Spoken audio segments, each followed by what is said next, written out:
नमस्कार, मैं हूं डब्बू जी। आप देख रहे हैं चैनल डब्बू जी एस्ट्रोलॉजर यूट्यूब चैनल। और आज हम बड़ा खास विषय लेने वाले हैं भूत प्रेत के ऊपर। तो जो एक हॉरर बना रहता है, क्या भूत प्रेत होते हैं, भूत प्रेत नहीं होते, क्या होता है। दोस्तों, एक बात बताऊं कि दुनिया में जब प्रकृति है तो दुनिया की सब चीज़ें भी हैं। हमारे अंदर जो आत्मा होती है वो प्रेत आत्मा जब शरीर छोड़ता है, आत्मा वो प्रेत आत्मा बन जाती हैं।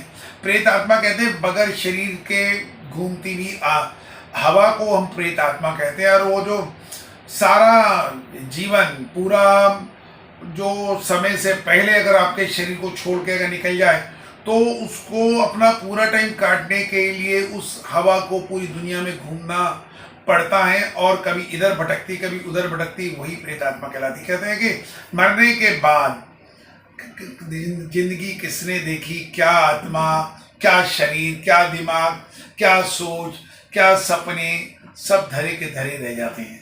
लेकिन क्या होता है कि जब मृत्यु आती है ना, तो उसमें इंसान बिल्कुल मजबूर, कोई कुछ नहीं कर सकता है, ना कोई साधु महात्मा, ना कोई बड़ी शक्ति, क्योंकि हर एक का समय निश्चित है।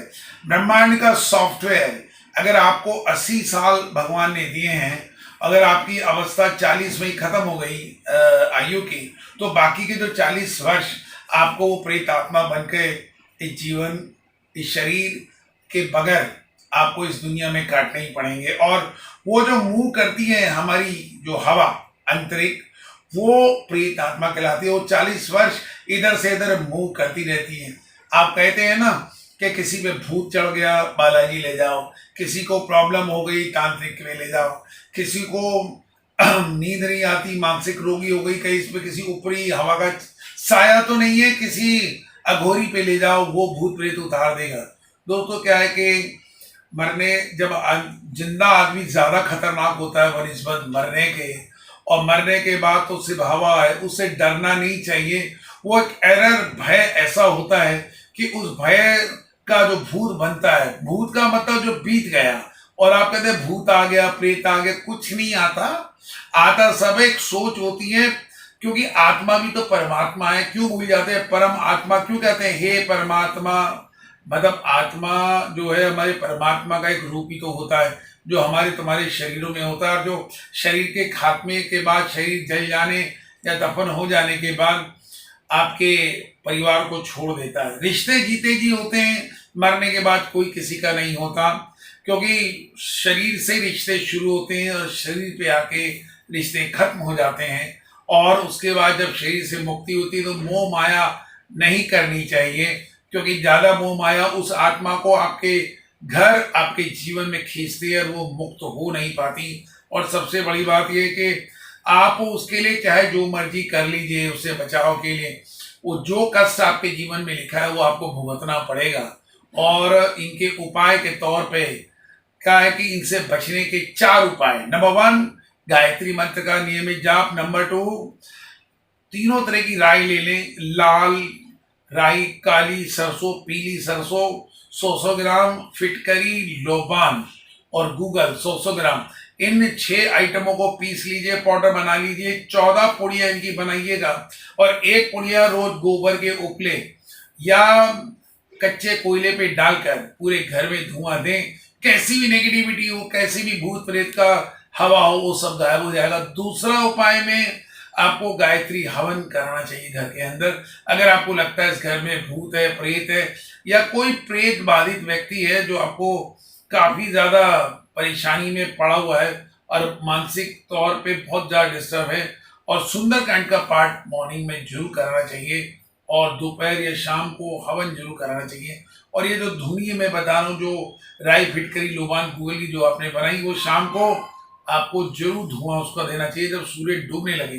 तीसरा काम, उस व्यक्ति जो अफेक्टेड पर्सन है उसके लिए 1 गिलास पानी लीजिए, उसमें 11 बार गायत्री मंत्र उस पानी को देखते हुए आप पढ़ें, और वो पानी उसको पिला दें और चेहरे पे या शरीर पे छिड़क दें, और रोज नियमित तौर पे कहे। देखिएगा उसके नेचर, उसके स्वभाव, उसकी आंखों में फर्क आएगा। अगर किसी के अंदर कोई नेगेटिविटी है तो उसकी आंखों से पता लग जाती है, आंखें चढ़ी रहती हैं, सीधी रहती है, बात करने का अंदाज बदल जाता है। और चौथा उपाय इसके लिए मैं बता दूं, गायत्री मंत्र 11 बार एक छोटे से पेपर पे गायत्री मंत्र लिखिएगा और उसको छोटा रोल करके कोई चांदी का ताबीज हो या लाल कपड़ा हो उसमें वो गायत्री मंत्र बांध कर उसके हाथ पे बांध दिया जाए या गले में बांध दिया जाए तो कैसी भी नेगेटिविटी हो कभी परेशान नहीं करेगी। और एक और मैं अच्छी बात बताऊं कि चाकू लेके और हनुमान चालीसा, अपने पिछले वीडियो में मैंने बताया, वो तकिए के नीचे अपने चाकू रखें और हनुमान चालीसा रखें तो कैसा भी बंदा डिस्टर्ब होता हो वो कभी डिस्टर्ब नहीं होगा। मित्रों, क्या है ना कि एक रिसर्च के हिसाब से अमेरिका में मतलब ये साबित हो गया कि जब आत्मा हमारा शरीर छोड़ती है तो 28 ग्राम वजन कम हो जाता है। ये काफी रिसर्च हुआ कि मरने के बाद आदमी का 28 ग्राम वजन कम, उस हवा में इतनी प्रेशर होता है, जब प्रेशर रिलीज हो जाता है तो इतना आदमी बिल्कुल देखिए एकदम ढीला ढाला होके लेटा हुआ होता है तो वो वजन तो कम होगा ही होगा। और वो कहीं ना कहीं तो मूवमेंट होती है। तो उन सबसे बचने के लिए 4 उपाय। और 5वां और बताएं, अगर प्रॉब्लम ज्यादा रहती है, अगर आप क्रिश्चियन हैं तो क्रॉस लगाइए जहाँ सोते हैं आप अपने सर के सिरहाने या क्रॉस सिरहाने रखिएगा। और अगर आप अपने हिंदू हैं तो बजरंग बली का हनुमान चालीसा या सुंदरकांड की कॉपी एक सिरहाने रख सकते हैं। अगर आप मुस्लिम हैं तो अल्लाह का लिखा हुआ एक स्टार के साथ कोई छोटा पर्चा वो लेके अपने सिरहाने रखें। और वाहिगुरु का आप खंडा और वाहिगुरु का नाम अपने सिरहाने रख के सोएं और देखिएगा कि जो नींद है वो आपकी खुलनी बंद हो जाएगी और काफी रिलैक्स आप फील करेंगे। तो मित्रों, बेल आइकन दबाकर मेरे इस वीडियो को शेयर कीजिएगा और चैनल को सब्सक्राइब कीजिएगा और आपका भला ही भला वीडियो दूसरों शेयर करके लोगों का भी भला कीजिए। और साथ ही कोई सवाल पूछना हो या मेरे को मेल करना हो तो नीचे मोबाइल नंबर और मेरा मेल आईडी आ रहा है, देख के आप सवाल या कॉल जरूर कीजिएगा। धन्यवाद, नमस्कार।